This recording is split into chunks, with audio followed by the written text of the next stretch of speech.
사실은 우리만 그런 게 아니고요. 모든 나라의 정치 역사에서 민주화의 역사에서 다 퇴행이 있어요. 그렇죠. 다 있었어요. 아, 일정하게 발전을 하다가 네. 전진하다가 또 멈추거나 소위 반동이라는 게 한 번씩 반동. 있는 건데. 반동이라는 게 이 반동 분자 이 에미나이 이런 반동이 아니고 그 일종의 리액션 같은 그렇죠. 거예요. 네. 역사가 앞으로 확 나가서 계속 할 수가 없기 때문에 그 힘이 좀 빠져서 뒤로 또 밀린다고요. 예를 들어보면 시민혁명의 원조를 1789년 프랑스 네. 대혁명이라 그러잖아요. 네. 그게 어떻게 됐어요? 나중에 이제 그게 막 황제가 나오고 막 부르봉 왕가에 네. 막 왕을 목 잘라 죽이고 왕비도 네. 목 잘라 죽이고 막 귀족들 다 목 잘라 죽이고 그다음에 혁명가들이 자기들끼리 목 잘라 네. 죽이고 막 네. 그렇게 나오니까 불안감을 느낀 이웃 나라들이 신성동맹을 체결해서 프랑스로 쳐들어오잖아요. 예. 그때 나폴레옹이 쫙 나타나서 그 전쟁을 딱 이겨놓고 지가 황제가 돼버리죠. 예. 그럼 혁명 뭘 한 거야? 왕이 황제로 바뀐 거야. 시민혁명 예. 거치고 나서. 시민혁명을 했는데 왕이 황제로 바꿨어요. 예. 근데 나폴레옹이 워털루 전투에서 지고 나서 왕정 복고가 이루어지고 네. 그다음에 또 혁명을 해가지고 네. 또 공화정을 만들었어. 그러니까 1948년 예. 혁명에 공화정을 만들었는데 그 이제 다시 민주화를 한 거지. 그 이번에는 나폴레옹 조카가 나타나가지고 그렇죠. 나폴레옹 3세 예. 걔가 대통령으로 뽑힌 후에 지가 또 황제가 됐네. 그러니까 진전과 반동 네. 이게 계속 끊임없이 반복되면서 독일 보세요, 독일. 1918년 전쟁 1차 대전 끝날 무렵에 혁명이 일어나가지고 바이마르 공화국이 수립이 됐어요. 예. 독일 역사 최초로. 그게 1933년도에 히틀러를 연방 총리로 뽑잖아요. 그렇죠. 나치당을 합법적- 제1정으로 예. 만들어주잖아요. 합법적인 선거를 통해서. 네, 그러고 그 의회에서 선거제도를 없애는 결정을 하고 예. 히틀러가 총통이 돼요. 그러고는 제2차 세계대전 홀로코스트 어마어마한 범죄를 저지르잖아요. 그러니까 지금 우리가 보면 독일 국민들이 굉장히 성숙해 보이는데 예. 이러한 독일 국민의 성숙과 독일 민주주의의 발전이 있기까지 어마어마한 반동, 우리와는 비교할 수도 없는 참극을 겪은 끝에 독일이 오늘의 민주주의를 누리는 거예요. 수업료를 엄청 치른 거네. 엄청 치른 거지. 거기에 비하면 우리 민주주의는 독일만 못하지만 수업료를 조금 냈다는 점에서 비춰보면 가성비가 엄청 좋은 가성비가. 민주주의예요, 우리나라가. 가성비가. 이게 내가 후불제 민주주의에서 주장한 거잖아. 우리는 그랬었죠. 예. 예. 미군정이 들어와서 그냥 미국식 헌법을 그냥 갖고 온 먼저 거예요. 받았다, 그냥. 물론 우리가 임시정부 헌장부터 시작해서 민주공화국 선포하고 대한민국 임시정부의 헌법도 있었지만 우리는 조선 이시왕조를 다시 세우자 이런 거 없었잖아. 그렇죠. 바로 민주공화국이야. 어. 왜 그렇게 쉽게 됐냐 하면 미군정이 있었기 때문에 미국식 유럽식 헌법을 순조롭게 한 거예요. 그리고 뭐 민주주의가 뭔지도 모르고 이거 고종 황제가 통치하다가 갑자기 일본 왕이 통치하다가 조선 총독이 통치하다가 그랬잖아. 예. 그다음에 이승만 왕이 통치한 거예요. 이승만은 셈이죠. 임금님이야, 네. 국부야. 그러니까 우리 국민들이 민주주의를 할 준비가 충분히 안 된 조건에서 민주주의 제도를 갖고 온 거예요. 그러니까 이승만이 그렇게 한 거지. 그걸 뒤집어 엎은 게 4.19였고. 예. 4.19 때 왜 고등학생이 나왔게요? 교과서에서 민주주의 배운 건 배웠으니까. 거기가 첫 세대거든. 초등학교 입학하고부터 배웠거든. 예. 교과서에 있는 거하고 완전 다르잖아. 예. 그러니까 중학생, 고등학생들이 들고 일어난 거 아니에요. 대학생들은 뭐 실존주의에 빠져서 헤매고 뭐 낭만 찾고 이러고 있을 때. 네.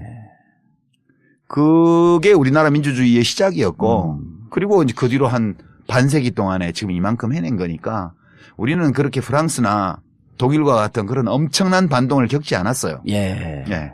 그러면 이명박 박근혜 이 9년이 우리가 살아온 9년을 생각하면 끔찍하잖아요. 예. 근데 생각처럼 그렇게 심각한 반동은 아니네. 예, 역사적으로 다른 나라의 사례에 견져보면 예.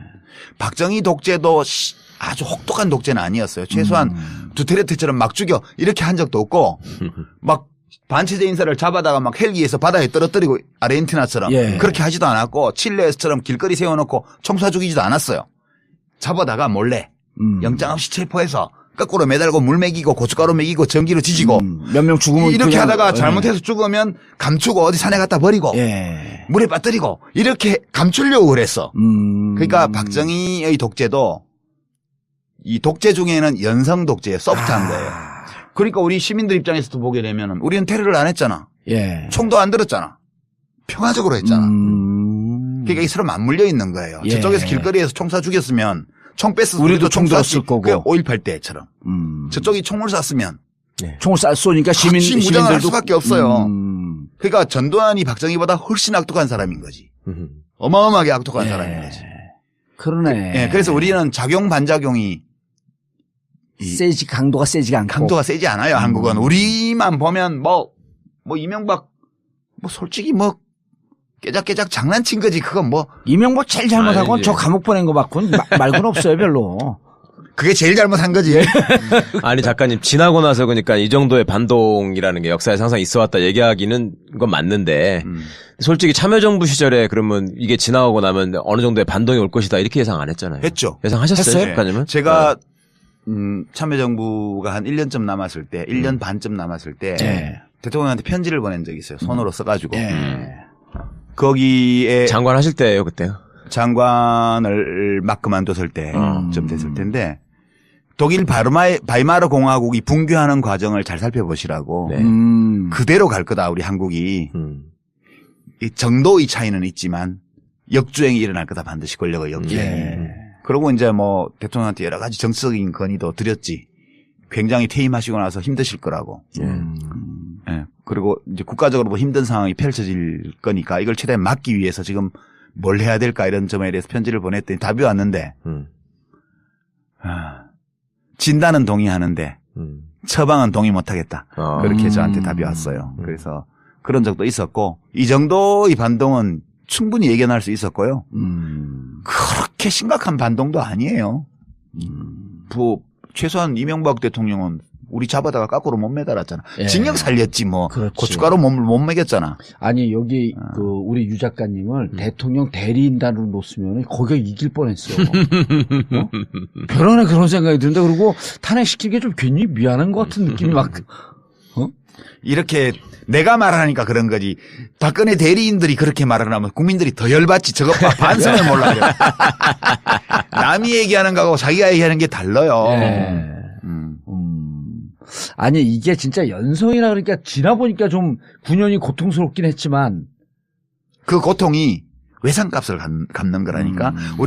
우리가 아직 비용을 다 안 내고 민주주의 제도를 갖고 왔기 때문에 할부금을 내는 거라니까. 막 추운데 막 꽁꽁 둘러매고 막 촛불 들고 막 촛불 꺼질까봐 LED 촛불 사가지고 예. 다 돈 드는 거잖아. 이미 누렸던 민주주의 혜택에 대해서 이제 지불을 하고 있다. 혜택을 누리기도 했지만 이 민주주의가 퇴행하는 거를 바로 세우는 데는 누군가가 비용을 대야 돼요. 예. 그 비용을 시민들이 대는 거라고 지금. 예. 그러면 당시에 그 비용을 줄이기 위한 방안으로 건의하셨던 게 핵심이 뭐였어요? 잠깐만 소개해 주신다면? 비용을 줄일 수가 없어요. 비용을 치러야 돼요. 그러니까 퇴행을 그래도 조금, 최소화시킬 필요가 막기 있을 위해서 거 좀 아니에요. 우리가 정책적으로 대비해야 된다는 말 건의를 하셨다 그랬잖아요. 그렇지. 이제 대통령한테. 각자가 자기가 하는 일을 잘 해야 되는데 이 진보 진영이나 민주 진영, 예. 개혁 진영 쪽에서는 정책 연구를 좀 더 해서 그렇죠. 이제 시민들의 마음에 다가갈 수 있는 정책도 개발을 하고 예. 주로 복지의 관점에서 복지뿐만 아니라 예. 경제 정책도 그렇고 예. 그리고 정당 문화도 좀 합리적으로 바꿔라. 최근에 더불어민주당 경선 규칙 되게 잘 됐어요. 이번에는 예. 뭐 대리 등록, 대리 투표, 뭐 박스떼기 이런 거 못하게 돼 있잖아요. 예. 지금 다. 이 정도를 해야 돼요, 최소한. 네. 근데 그때는 개판이었거든, 솔직히 말해가지고. 그렇죠. 박스떼기 하려고 박스떼기 준비를 했으니까. 잡으러 다니고 그랬잖아요. 예. 그러니까요. 그러니까 그 야당들, 진보 정당들이 기본을 못 지키니까 어떻게 국민들이 신임을 할 수 있겠냐. 그래서 좀 내부 혁신을 좀 해야 된다. 예. 그리고 시민들은 관심을 가지고 참여를 해야 된다. 많은 사람들이 같이 돈을 내야 좀씩만 내도 될 거 아니에요. 몇 사람들만 막 싸우다가 이렇게 봉도사처럼 징역 가게 하고 이러면 이거는 정의롭지 않은 거지. 예. 지금 촛불 시민처럼 100만 명씩 200만 원씩 나오니까 못 잡아가잖아. 예. 물대포도 못 쏘잖아. 예.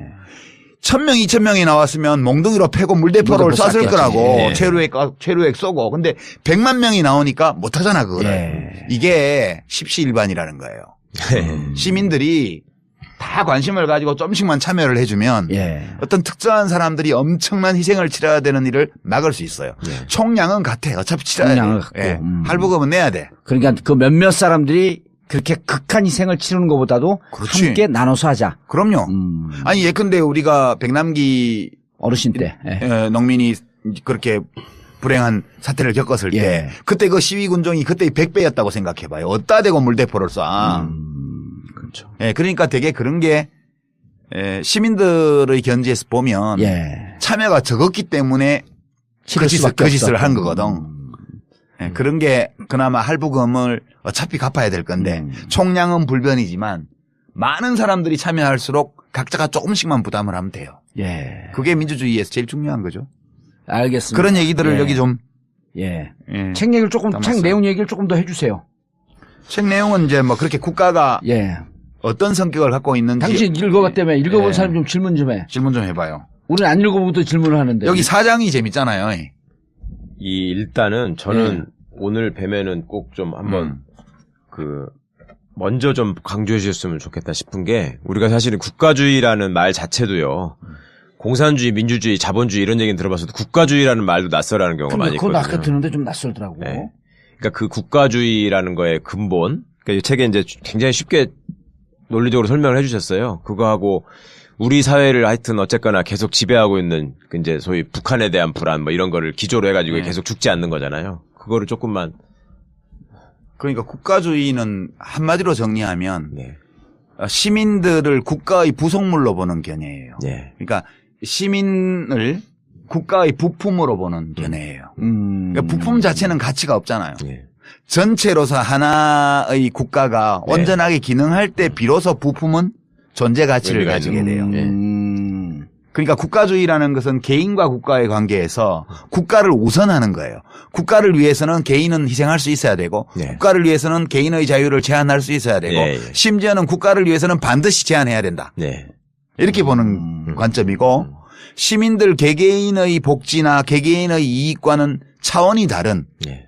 국가의 전체 이익이라는 이익을, 것이 전체의 이익이라는 것이 별도로 존재하는 것처럼 그래서 그 전체의 이익을 위해서 시민들 개개인 어떤 부분의 이익은 희생하는 것이 마땅하다는 태도. 권리를 제한하는 것도 맞고. 예. 그러니까 우리 국가주의를 북한과의 관계에서 생각을 하면 우리는 북한과 적대적으로 대립하고 있다.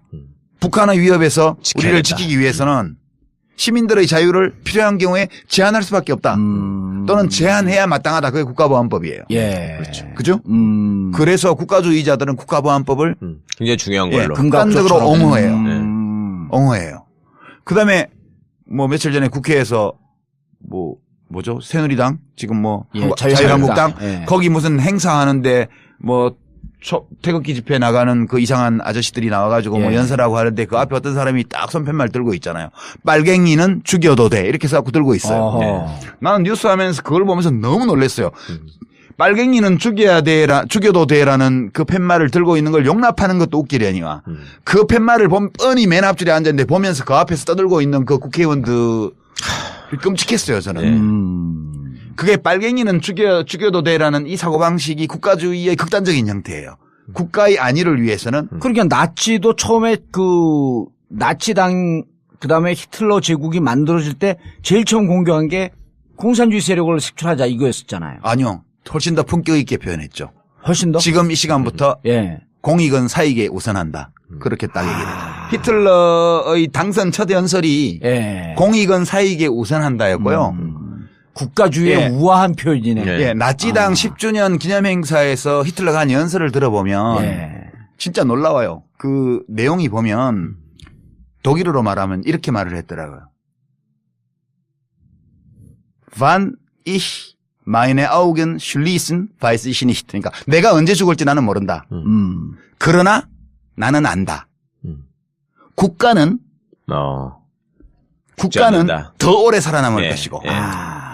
우리 여기 있는 모든 사람들을 넘어서서 살아남아서 우리 독일 민족의 미래를 계속해서 형성해 나갈 것임을 나는 믿는다. 나는 안다. 이렇게 표현해요. 근데 그걸 매우 그 라임을 맞춰가지고 연설을 하는데 기가 막혀 거의 수십만이 운집해서 소리를 지르면서 네. 죽이는 거야 완전히. 조명빨까지 그냥 정말 멋지게 그게 그 사고방식이에요. 그러니까 공익은 사익이 우선하는데 무엇이 공익이고 무엇이 사익인지를 누가 판단하냐면 히틀러가 판단해. 그리고 히틀러가 또 뭐라고 말을 하냐면 당은 그러니까 나는 당의 한 조각이고 당은 나의 일부라고 나는 느낀다. 그렇게 표현하고 당이 지도자고 지도자가 당이고 당이 인민이고 이렇게 표현해요. 예. 그러니까 이게 국가주의라는 건 매우 매력적인 거예요. 왜냐하면 사람들은 누구나 어느 집단에 귀속되고자 하는 그렇죠. 욕구가 있거든. 혼자 있으면 너무 외롭고 네. 삶이 불안하기 때문에 많은 사람들이 모여있는 어떤 집단에 확실하게 귀속되어 있을 때 안정감을 느껴요. 네. 이런 안정감을 극단적인 형태로 제공해 주는 게 국가주의거든요. 국가주의. 예. 근데 이게 죽이는 거야, 완전히 정말. 그냥 권력 쥔놈이 이것이 공익이야. 이것이 국가 이익이야. 이렇게 선언하면 예컨대 사드 배치가 국가 이익이야. 이렇게 선언했는데 사드가 왜 필요해? 그거는 미국이 필요한 무기잖아. 우리는 선해야. 우리한테는 득될 것도 없어. 서울 방어도 못해. 이렇게 얘기하면 사상이 이상한 놈. 국가를 우습게 여기는 놈. 저 반국가 사상. 이렇게 얘기를 하잖아요. 이 국가주의자들의 사고방식은 국가 이익을 내가 가장 잘 판단한다는 확신을 갖고 있어요. 그렇기 때문에 내가 확신하고 있는 국가 이익을 지키기 위해서 실현하기 위해서는 예. 정당하지 않은 방법까지도 사용해도 된다. 아하. 이렇게 믿는 거예요. 그러니까 빨갱이는 죽여도 돼. 그러니까 그게 공안 통치로 나타나는 거예요. 그렇죠. 그러니까 사람을 영장 없이 잡아가고 지하실에서 거꾸로 매달고 고춧가루 물을 먹이고 전기로 지지는 그 똑같은 사람들이에요, 우리하고.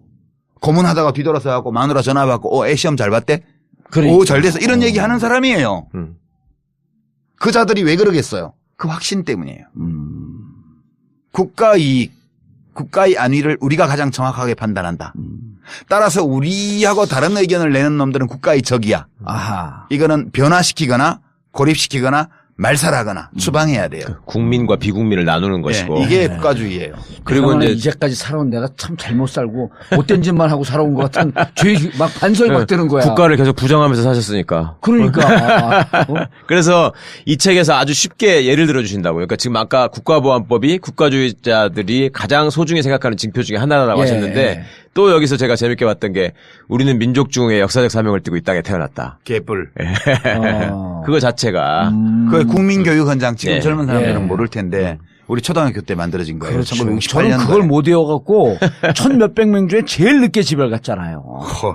암기력은 제로에 가까우니까. 대학을 어떻게 갔어, 그런데? 그러니까 나도 신기해요, 그게. 내가 근데 고등학교 또 차석으로 졸업했잖아요. 오. 152명 중에 151등. 진짜 천재예요. 근데 작가잖아. 골방이 너희를 몸짱되게 하는 책 꺼내고. 저도 한 30만 부 판 작가예요. 훌륭한 작가, 베스트셀러 작가지. 지금 나오는 분들이, 촛불을 들고 나오는 분들이 제일 크게 질문한 거 있잖아요. 이게 나라냐. 예. 이건 국가주의하고 조금 또 틀리잖아요. 예. 이게 나라 맞아요, 근데. 국가에는 원래 이런 요소가 포함되어 있어요. 국가는 기본적으로 폭력이거든요. 예. 이러면 국가주의자들은 또 화를 내요. 이렇게 화를 내면서 폭력을 휘둘러. 그렇지. 국가- 태극기 들러매고 그렇죠. 옆에서 젊은 사람들 지나가면 괜히 이유 없이 태극기 봉으로 때리고. 그게 국가라는 거. 예. 이거 뭔 얘기하다가 얘기했지. 이게 나라냐. 그렇지. 이게 나라냐. 국가라는 것은 원래 합법적이고 정당하다고 인정되는 폭력을 예. 행사하는 유일한 조직이에요. 그렇죠. 아, 당신이 옛날에 얘기했던 공권력하고 좀 비슷한. 공권력이 그거예요. 공권력이라는 거는 합법적 폭력인데 폭력. 사람들이 합법적이고 네. 정당하다고 인정하는 폭력이에요. 네. 일반적으로. 근데 이제 공권력이 더 이상 정당하지 않고 합법적이지 않다고 많은 대중이 확신하는 순간 네. 그럼 무너져요. 네. 그러니까 이게 국가 권력이라는 게 합법적 폭력을 독점하는 인간 조직이거든요. 그렇죠. 폭력을 독점해야 돼요. 예. 국가를 제외하고 누구도 폭력을 행사하면 안 되잖아. 그래서 박정희가 쿠데타로 집권했을 때 맨 먼저 한 일이 뭐예요? 깡패 소탕. 그렇죠. 응. 깡패는 뭐냐? 국가와 경쟁하는 자야. 또 다른 폭력이니까. 사적 폭력을 행사하는 자들이에요. 이 용납을 못해. 국가는 폭력을 독점해야 돼요. 그래서 그 깡패들 잡아다가 제주도 데리고 갔고 그 향토 516도로 516도로 516도로 닦은 거 아니야. 강원도에 도로 내고. 예. 전두환도 똑같이 했잖아. 하자마자 삼천교육대 만들고. 전두환은 무슨 폭력배로 입증된 사람만 아니고 길을 막고 그냥 문신 조만한 거 있으면 다 잡아다 삼천교육대 그러니까. 주로 했던 일이 도로공사예요. 삼천교육대가. 그러니까 그 증상은 이른바 성인 불량 서클을 소탕하려는 국가주의자들의 동기. 이게 폭력을 나 혼자 가져야 돼. 딴 놈이 폭력을 가지는 건 절대 용납 못해. 그래서 이게 일반적으로 하는 거예요. 이게 독재 정권들이. 그다음에 두 그래서 번째는 지들 내부에도 그래서 조폭룰이 있는 거예요. 그렇죠. 근데 이게 폭력인데 예. 이 국가 폭력이라는 것이 일상적으로 우리 곁에 있기 때문에 사람들이 때 이제 이게 정당하다고 느낄 때는 어떨 때 정당하다고 느끼냐 하면 저 국가의 폭력이 나에 대해서 행사되는 것이 아니고 나를 위해서 행사되는 것이다. 그러면 받아들여요. 지금 두테르테가 뭐 몇천 예. 명을 죽였잖아요. 예. 앞으로도 몇만 명을 죽일 거래요. 네. 근데 필리핀 시민들이 왜 지지하냐 하면 저 두테르테가 휘두르는 국가 폭력이 나를 향한 것이 아니라고 보는 거예요. 나를 위한 것이다. 나를 위한 것이라고 생각하니까 그 폭력 행사에 일체감을 느끼고 오히려 안도감을 느끼는 거예요. 그래 받아들이는 거예요. 여론조사를 해보면. 근데 어느 순간인가 그렇게 행사하기 시작한 국가 폭력이 나를 향한다. 나에 대해서 행사되기 시작한다는 막연한 느낌이 올 때 이때부터 정치적인 동요가 시작될 수밖에 없어요. 필리핀도. 그러니까 국가 권력이라는 이 공적인 폭력이 나를 위해서 행사되고 있는가 나에 대해서 행사되고 있는가를 잘 봐야 돼요.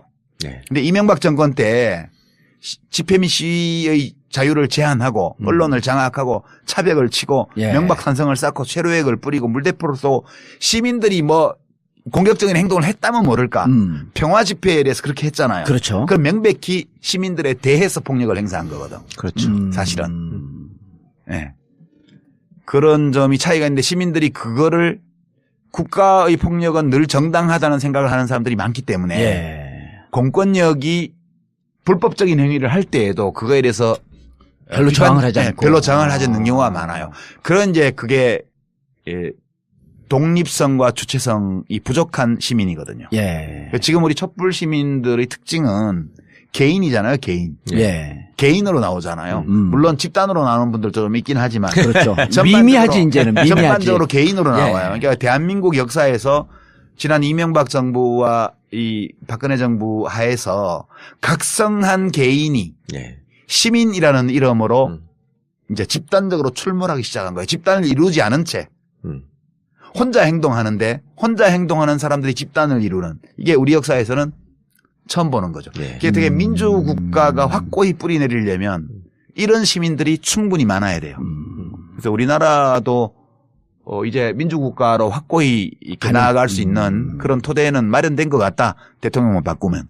뭐 그런 거죠. 그러니까 방금 말씀으로 돌아보시면 우리 효순이 미선이 때 2002 시위, 년도에. 예. 그다음에 이제 광우병 촛불 시위 이런 것들이 맥락 근절을 보면 국가가 우리를 보호해주지 않는다. 그런 거잖아요. 그리고 이제 지금 소위 기성세대들이 생각하고 있는 국가주의에 대한 개념 자체가 없는 이유가 독재 정권이 자기들의 어떤 질서나 또 자기들의 정권을 위해서 계속 내면화시킨 거잖아요. 이제 국민학교 교육 제도를 통해서. 지금 얼마나 웃기냐면 문재인 대표가 예. 얼마 전에 그 무슨 문시예요? 그 뭐 남평문시 종가에 제례하는 데 갔잖아요. 예. 그래갖고 뭐 이상한 거 쓰고 저도 옛날에 장관할 때 그 하셨죠. 당상관 옷 입고 이렇게 빨간 혁대 메고 우리 사당에 가서 예. 서해 유성룡 할아버지 사당에 예. 인사하고 이제 관직에 오르면 그렇게 하는 풍습이 있어요. 예. 근데 이제 인터뷰한 것 중에 그 문 중에 어떤 어른이 우리도 왕족이 됐으면 좋겠다 그런 말을 했어요. 그러니까 이게 이러면 민주주의 안 되는 거야. 네. 문재인 씨가 대통령 돼도 남평문 씨가 왕족 되는 거 아니거든요. 예. 그냥 5년짜리 계약직이거든. 이제 대통령을 왕으로 보는 이 네. 뿌리 깊은 이 봉건적 의식. 네. 예? 그리고 무슨 나라를 국가를 하나의 가정으로 그리고 대통령을 그 가정의 가장으로 보는 이 국가주의적 집단주의적 문화 이런 것들이 아직 우리나라에 많이 남아 있어요. 은연 중에 굉장히 네. 깊죠. 이런 거 그러니까 박사모 태극기 집회하는 분들의 마음을 이해해야 돼 우리가. 아니 오늘 막 집안의 어르신을 네. 국부를 국모. 네. 그리고 그냥 국부예요. 네. 여자지만 그렇죠. 국부야. 네. 나라의 최고 어른이에요. 젠더가 중요하지 않지. 혼자만 어른이 아니고 그 아버지도 나라의 최고 어른이었던 네. 분이야. 네. 그런 분을 끌어내린다. 것도 아닌 일을 가지고 근거도 확실치 않은데 국회에서 탄핵을 한 거 아니야. 대리인으로 놓여겠어 지금. 이었지 이분 관계할 일이 아니라 이 말이에요. 국가주의의 입장에서 보게 되면은 그렇죠. 이 땅을 치고 발을 굴러 예. 의분에 떨어야 마땅한 사태인 거지. 이거 6.25 노래라는 거 알죠? 예. 아니 조금 이거 머리만 희끗희끗하면 서석구 변호사. 같은 대구 분이니까 또. 대구에서 고등학교 다니는 사람들 원래. 예. 자, 이 책을 왜 꼭 봐야 되는지를 마지막으로 책에 대해서는 왜 꼭 봐야 됩니까? 꼭 봐야 될 책이 어디 있어요? 꼭 봐야 되는 이 세상에 책이죠. 책이 얼마나 많은데 꼭 전 봐야. 이 방송 나가고 오늘 하루에 10만 부 나갔으면 좋겠어. 제가 대신 말씀드릴 테니까 네. 결론만 좀 정리해 세상에 주시면. 꼭 봐야 될 책은 없어요. 한 예. 권도 없어. 그럼 내가 책 안 보는 거에 대해서 질타할 이유가 없네. 그렇지만 볼만한 책이 많거든. 저는 이런 관점에서 말씀드리고 싶어요. 이 책을 보시면 예. 한국 현대사의 줄기를 우리 말하는 거에서도 조금 이렇게 이해를 하실 수가 있고요. 그보다 저는 더 좋았던 거는 우리 유시민 작가님이 그전부터 나는 지식 소매상이다 이런 표현을 자꾸 그렇죠. 쓰셨는데 예.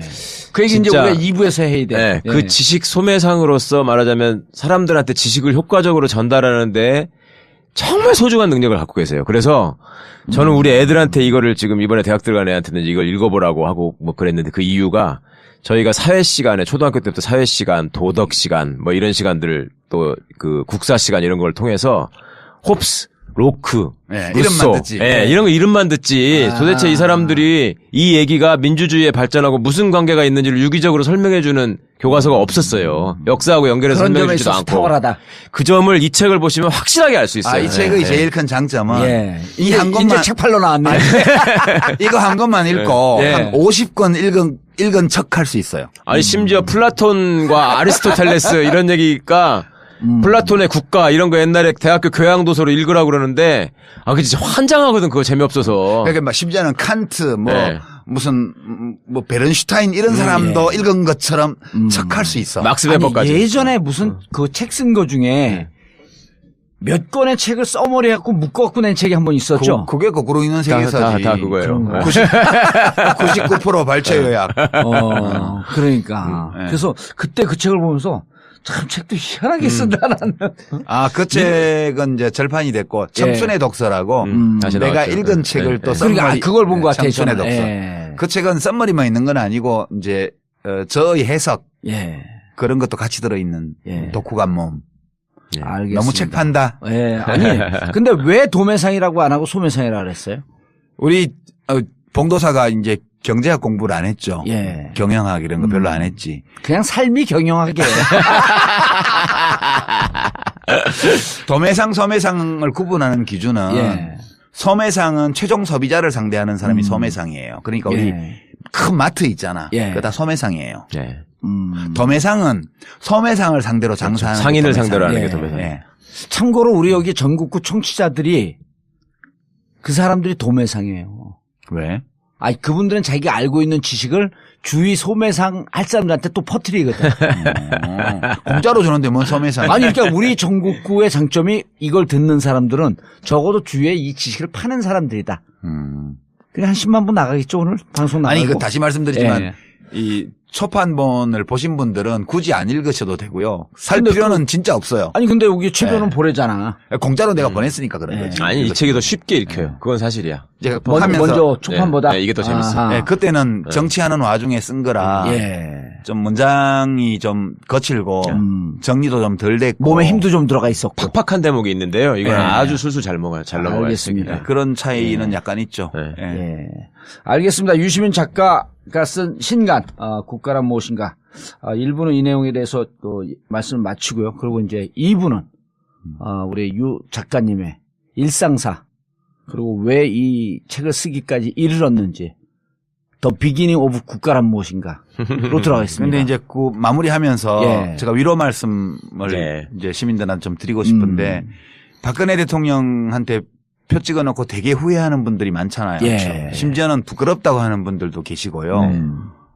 근데 굳이 안 그러셔도 된다고 생각해요. 저는 왜냐하면 잘 몰랐기 때문에 예. 속아서 찍은 면이 많이 있잖아요. 그런 점 때문에 너무 자책하실 필요 없다는 말씀도 드리고 두 번째는 저런 대통령 뽑았다고 민주주의가 뽑았는데 민주주의가 무슨 소용이 있어. 예. 이렇게 생각하시면 안 된다는 거예요. 왜냐하면 우리 민주주의가 살아있어요. 예. 민주주의 정치제도의 장점은 아주 능력 있고 훌륭한 사람을 대통령으로 뽑는 걸 보증하기 때문에 민주주의가 훌륭한 게 아니에요. 그렇죠. 민주주의는 표 많이 얻으면 무조건 당선되기 때문에 박근혜 같은 것도 대통령이 될 수 천하의 있다는 거. 사기꾼. 그러니까 김진도 출마하잖아. 아니, 박근혜도 하는데. 그러니까 천하의 사기꾼, 무능한 사람, 예. 그런 사람도 그 대중들을 현혹시킬 수만 있으면 아하. 권력을 잡을 수 있어요. 이게 민주주의의 원래의 약점이거든요. 근데 다행인 거는 청래는 안 되겠다. 걔는 대중을 현혹시키질 못해. 지금 두 분이 지금도 사이 안 좋아요? 지금은 안 좋지 않나? 사이가 무관해요, 그냥. 보실 일이 없지. 네. 볼 일이 없어. 네. 그러니까 이게 민주주의라는 거는 권력의 분산, 네. 권력의 제한, 예. 분산된 권력의 상호견제, 한 번 한 의사결정을 뒤집을 수 있는 제도 이런 거예요. 그러니까 지금 우리가 박근혜 대통령을 뽑은 거는 좀 불행한 결과였지만 지금 국회에서 탄핵을 해서 직무를 정지시켰잖아요. 예. 뒤집을 수 있다. 그렇잖아요. 박근혜 대통령 선출이라는 그 행위를 국회의 탄핵을 통해서 뒤집었잖아요. 예. 이게 민주주의에서는 어떤 결정이든 다 뒤집을 방법이 있어요. 예. 뒤집을 수 없는, 뒤집는 것이 원천적으로 불가능한, 그러니까 선거제도를 없애고 예. 총통제를 도입하는 이런 거는 그 자체로 민주주의가 아니에요. 그러니까 민주주의 정치제도에서 하는 모든 의사결정은 뒤집는 방법이 있어요. 전부 다. 그래서 민주주의의 장점은 굉장히 무능하고 이상한 사람이 대통령이 되어도 나쁜 짓을 많이는 못하게 하는 게 장점이기 때문에 저는 우리 민주주의가 살아있다. 헌법재판소가 어떤 결정을 내릴지 모르겠으나 저는 뭐 탄핵 인용을 할 거라고 봐요. 네. 알겠습니다. 국회의 탄핵, 시민들의 촛불 집회, 국회의 탄핵, 헌법재판소의 탄핵 인용. 이 모든 과정이 우리 민주주의 제도가 살아있다는 걸 보여주는 거기 때문에 우리 현실에 대해서 너무 자책하지 마라. 비하하거나 낭망하지 말았으면 좋겠어요. 이게 예. 진짜 요새 웃긴다니까. 그 캐나다에 있는 어떤 유학생이 저한테 이메일 보내서 하소연을 하더라고. 거기 있는 아랍 학생들이 아랍의 범위 한국에 수출했다고. 웃겨가지고 그게 자기가 틀려요. 내용이. 3.1운동부터 시작해갖고 촛불 집회까지 다 얘기를 해줬는데 믿지를 않는데 어떻게 하면 좋니? 예. 그러니까 되게 자책하지 마라. 잘하고 있어요. 대한민국 우리. 민주주의 잘하고 예, 있다. 우리 강팀이에요. 알겠습니다. 국가란 무엇인가 개정 심판을 들고 나타난 지식 소매상 유시민 작가와의 대담을 1부 마치겠습니다. 정봉주 전국구 마치겠습니다. 감사합니다. 감사합니다. 1, 2, 3, 4.